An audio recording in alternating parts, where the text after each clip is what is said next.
మీ మోకాల నొప్పులకు ఎటువంటి సర్జరీ లేకుండా ఎపియాన్ పెయిన్ క్లినిక్ అందిస్తున్న అత్యాధునిక చికిత్స. ఉందా అండి కేసు ఎప్పటికి అవుతుంది? వాయిదాలు కోర్టులో ఇంకా నడుస్తున్నాయి. డివోర్స్ పిటిషన్ ఉంది నా మీద. గృహహింస కింద 2 కోర్టుల్లో వేసింది వాణి, అవి కూడా నడుస్తున్నాయి. అంటే గృహంలో లేకుండానే గృహహింస అంటే ఇప్పుడు డొమెస్టిక్ వైలెన్స్ ఇంట్లో లేకుండా ఆఫ్టర్ 28 years. మీ ఇద్దరు కలిసి 28 years ఉన్నారండి. ఈ 28 years లో ఎప్పుడైనా ఇలాంటి ఇష్యూస్ అయ్యాయా మీ ఇద్దరి మధ్యన? 100 ఇష్యూస్ అయ్యాయి. ఇతని మీద ఒక 2-3 సార్లు మర్డర్ అటెంప్ట్లు కూడా చేసింది ఆవిడ. చాలా దారుణమైన డంబుల్స్ తో ఇసిరింది. ఒకసారి మర్డర్ చేయాలని ప్లాన్ చేసింది. ఒకసారి టక్కల్లోని మా ఒక ఇతనికి ఫ్రెండ్, వీళ్ళ ఫ్యామిలీ ఫ్రెండ్, అక్కడ లోకల్ ఏపీపీ ఒక లాయర్ని కూడా పట్టుకొని తనకి సార్ని ట్రీట్కి పిలిచి అందులో పాయిజన్ పెట్టండి అని చెప్పింది. అతను కూడా మా దగ్గర వచ్చి ఒప్పుకున్నారు.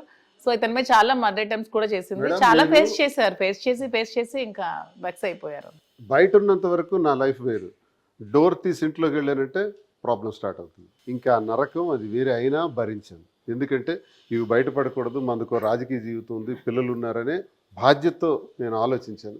ఆమె ఆలోచించి నిరుపమ గారు ఇతనే కాదు, కార్యకర్తలు కూడా అసలు ఎంతో మంది వచ్చి సార్ చాలా మంచి పని చేశారు, మేము ఇంటికి వెళ్తే కనీసం మాకు పలకరించి మంచినీళ్ళు కూడా ఇచ్చే స్థితిలో లేకుండా తిరిగి మాకు తిట్టేది ఆమె, మేము ఇప్పుడు చాలా హ్యాపీగా ఉన్నాం అని చెప్పి కార్యకర్తలు చాలా హ్యాపీగా ఫీల్ అవుతున్నారు. మీరు ఒకసారి వచ్చి మా టెక్కల కార్యకర్తలకు ఎప్పుడైనా ఇంటర్వ్యూ చేస్తే వాళ్ళు చెప్తారు వాళ్ళ మనసులో మాటలు. ఆమెతో ఎన్ని ప్రాబ్లమ్ ఫేస్ చేశారు. వచ్చిన ప్రతి ఒక్కరికి టీలు కాఫీలు భోజనాలు ఎంతమంది వస్తే అంతమంది వాళ్ళు వచ్చిన ప్రతి ఒక్కరు చెప్తున్నారు, అమ్మ మంచినీళ్ళు దొరికేవి కావు, మమ్మల్ని తిట్టేది, లిటరల్ గా చెప్పులు విసిరేది మా మీద, అన్పార్లమెంటరీ లాంగ్వేజ్ యూజ్ చేసి తిట్టేది. ఇప్పుడు మాకు అసలు అది లేకుండా హ్యాపీగా ఉంది, మాకు ధైర్యంగా ఉంది అని చెప్పి వాళ్ళు ఇంకా హ్యాపీగా ఫీల్ అవుతున్నారు. వీళ్ళిద్దరు విడిపోవడం మీకంటే ఎక్కువ వాళ్ళు, నాకంటే ఎక్కువ. ఎందుకంటే వాళ్ళే కదా ప్రాబ్లమ్స్ చెప్పుకోవడానికి ఎక్కువ సార్ దగ్గరికి వచ్చేది. మరి ఎవరి దగ్గరికి వెళ్తారు వాళ్ళు? ఇద్దర్లో ఎవరు స్ట్రాంగ్? మీ ఇద్దర్లో మీకు చెప్తున్నా, నేనే స్ట్రాంగ్.